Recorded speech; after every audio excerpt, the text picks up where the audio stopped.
The Suan project is supported by the Australian Government through the Australian NGO Cooperation Program, ANCP. When animals are healthy, families thrive. Meet the village heroes keeping livestock strong. แต่ก่อนมันมีพยาธิหลายแล้ว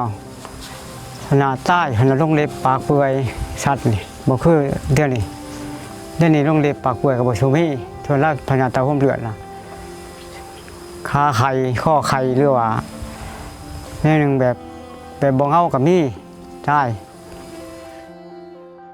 ปัจจุบันนี้เนาะหลังจากนี่ครับกองทุนเนาะถือว่าสัตว์นี่ก็สุขภาพแข็งแรงดีแล้วก็มีการขยายตัวแล้วซะประเภทสัตว์ใหญ่เท่านั้นก็บ่ได้มีการสูญเสียใดๆถือว่าอยากปลอดภัยเนาะซะ With trained village veterinary workers, communities are protecting their livelihoods.